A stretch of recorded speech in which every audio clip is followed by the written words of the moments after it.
Hola a todos los amigos del canal, sean bienvenidos a nuevas lecturas del Código Civil. Estamos ya situados en el libro tercero.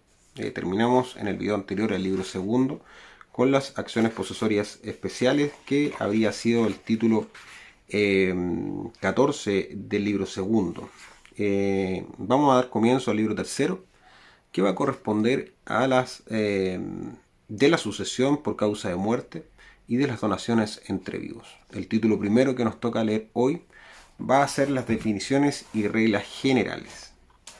El artículo 951 nos señala de la sucesión y de cuándo se sucede a título universal y de cuándo a título singular. Se sucede a una persona difunta a título universal o a título singular. El título es universal cuando se sucede al difunto en todos sus bienes, derechos y obligaciones transmisibles o en una cuota de ellos, como la mitad, tercio o quinto.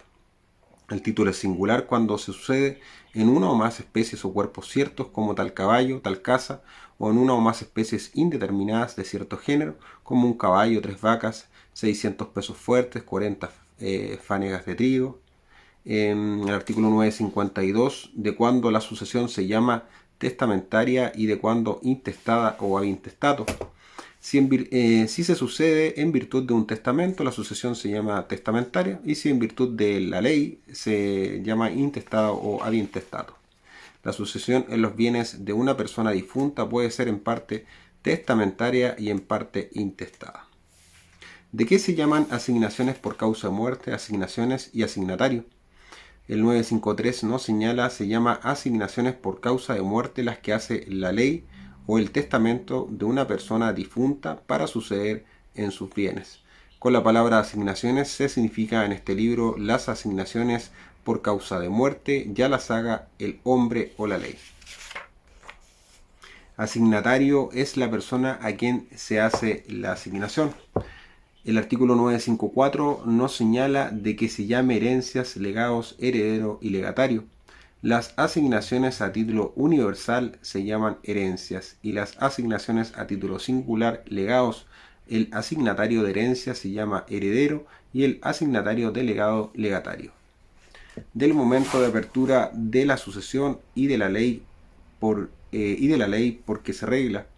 El 955 nos dice que la sucesión en los bienes de una persona se abre al momento de su muerte en su último domicilio, salvo los casos expresamente exceptuados. La sucesión se regla por la ley del domicilio en que se abre, salva las excepciones legales. De que sea la delación y de cuándo se defiere la herencia o legado. La delación de una asignación es el actual llamamiento, dice el 956, de la ley a aceptarla o repudiarla. La herencia o legado se defiere al heredero o legatario en el momento de fallecer la persona de cuya sucesión se trata, si el heredero o legatario no es llamado condicionalmente, o en el momento de cumplirse la condición si el llamamiento es condicional. Salvo si la condición es de no hacer algo que dependa de la sola voluntad del asignatario, pues en este caso la asignación se defiere en el momento de la muerte del testador, dándose por el asignatario caución suficiente de restituir la cosa asignada con sus accesiones y frutos en caso de contravenirse a la condición. Lo cual sin embargo no tendrá lugar cuando el testador hubiere dispuesto que mientras penda la condición de no hacer algo, pertenezca a otro asignatario la cosa asignada. De la transmisión del derecho de aceptar o repudiar una herencia, nos dice el 957, si el heredero o legatario cuyos derechos a la sucesión no han prescrito fallece antes de haber aceptado o repudiado la herencia o legado que se le ha deferido, transmite a sus herederos el derecho de aceptar o repudiar dicha herencia o legado, aun cuando fallezca sin saber que se le ha deferido. El artículo 958 señala de no sucederse aquellos respecto de quienes no se sabe quién murió primero. Si dos o más personas llamadas a suceder una a otra se hallan en el caso del artículo 79, ninguna de ellas sucederá en los bienes de las otras.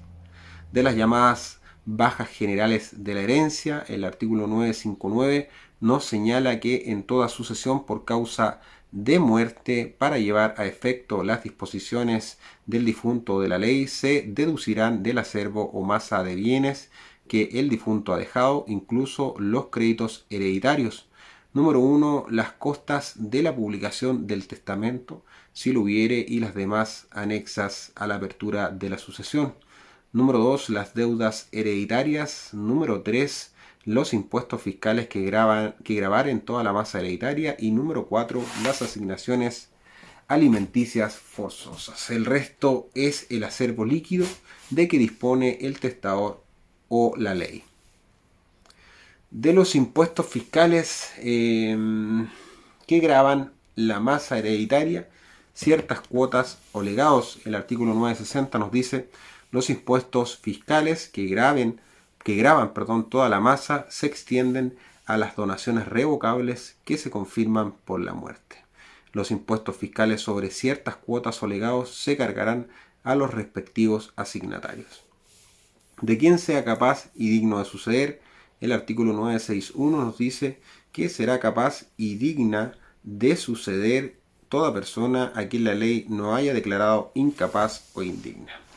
De las condiciones necesarias para ser capaz de suceder, el artículo 962 nos señala que para ser capaz de suceder es necesario existir al tiempo de abrirse la sucesión, salvo que se suceda por derecho de transmisión, según el artículo 957, pues entonces bastará existir al abrirse la sucesión de la persona por quien se transmite la herencia o legado. Si la herencia o legado se deja bajo condición suspensiva, será también preciso existir en el momento de cumplirse la condición.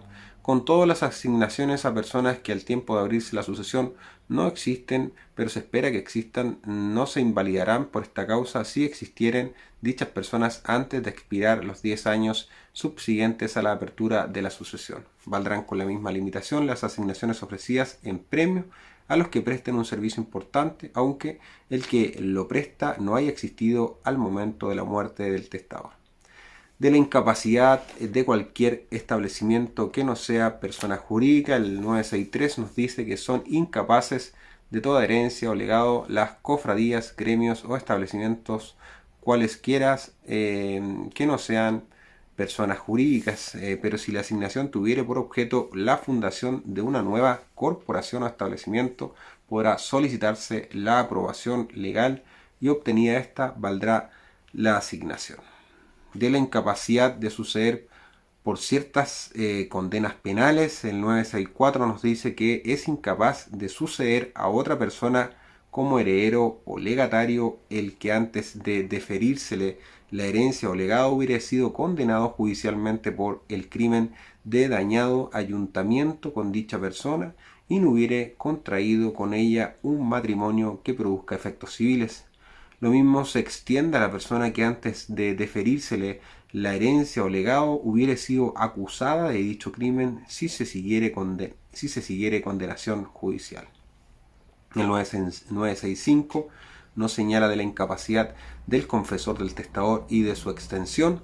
Por testamento otorgado durante la última enfermedad no puede recibir herencia o legado alguno, ni aun como albacea fiduciario, el eclesiástico que hubiere confesado al difunto durante la misma enfermedad o habitualmente en los 2 últimos años anteriores al testamento, ni la orden, convento o cofradía de que sea miembro el eclesiástico, ni sus deudos por consanguinidad o afinidad hasta el 3er grado inclusive, pero esta incapacidad no comprenderá a la iglesia parroquial del testador, ni recaerá sobre la porción de bienes que el dicho eclesiástico o sus deudos habrían heredado ad intestato si no hubiese habido testamento.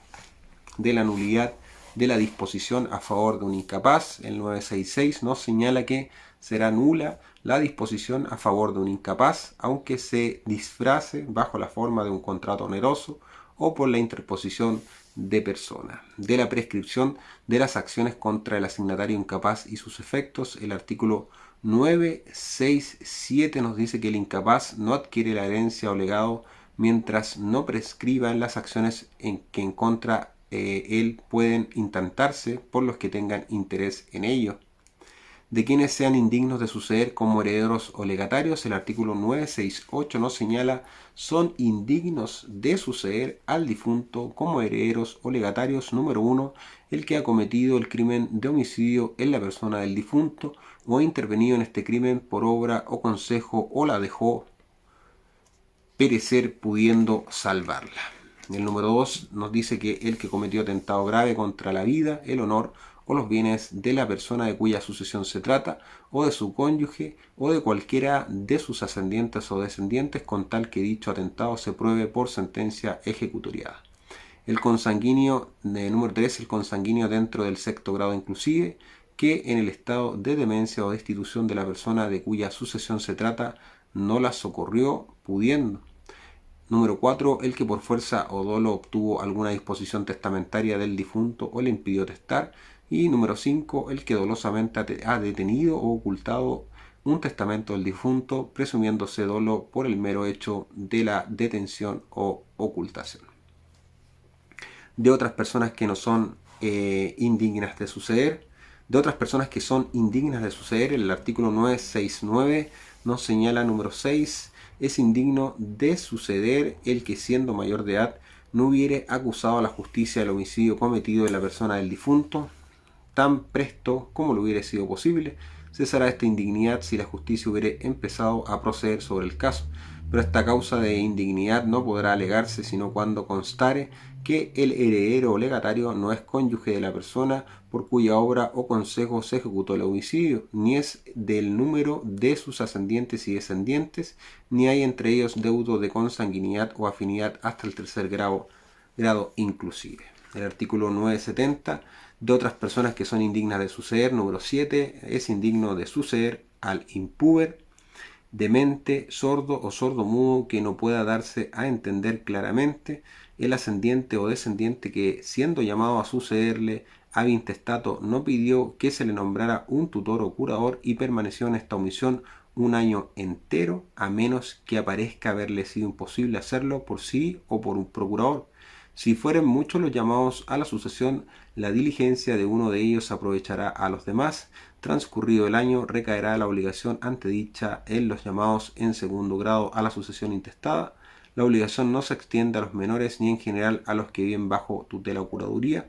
Esta causa de indignidad desaparece desde que el impúber llega a la pubertad o el demente o sordomudo toma la administración de sus bienes. El 971, de otras personas que son indignas de suceder, número 8, son indignos de suceder el tutor o curador que, nombrados por el testador, se excusaren sin causa legítima. El albacea que, nombrado por el testador, se excusare sin probar inconveniente grave, se hace igualmente indigno de suceder. No se extenderá esta causa de indignidad a los asignatarios forzosos en la cuantía que lo son, ni a los que, desechada por el juez la excusa, entren a servir el cargo. De otras personas que son indignas de suceder, el artículo 972, número 9, finalmente es indigno de suceder el que, a sabiendas de la incapacidad, haya prometido al difunto hacer pasar sus bienes o parte de ellos bajo cualquier forma a una persona incapaz.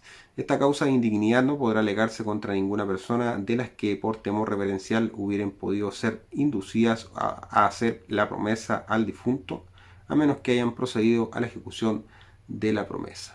El artículo 973 nos señala de los casos en que no podrán alegarse las causas de indignidad.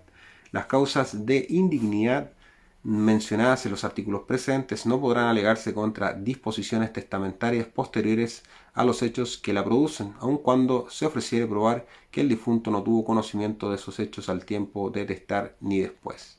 El 974 nos señala de la necesidad de declaración judicial de la indignidad y de sus efectos. La indignidad no produce efecto alguno si no es declarada en juicio a instancia de cualquiera de los interesados en la exclusión del heredero o legatario indigno. Declarada judicialmente, es obligado el indigno a la restitución de la herencia o legado con sus accesiones y frutos. De la purga de la indignidad, el 975 nos dice que la indignidad se purga en 5 años de posesión de la herencia o legado. De no pasar la indignidad contra terceros de buena fe, el 976, la acción de indignidad no pasa contra terceros de buena fe.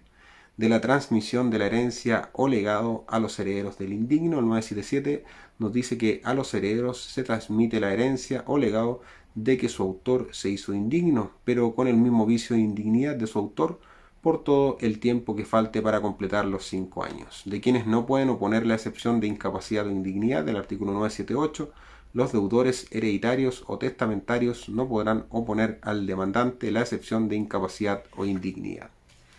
El último artículo de este título primero nos señala de no privar del derecho de alimentos la incapacidad o indignidad del heredero o legatario.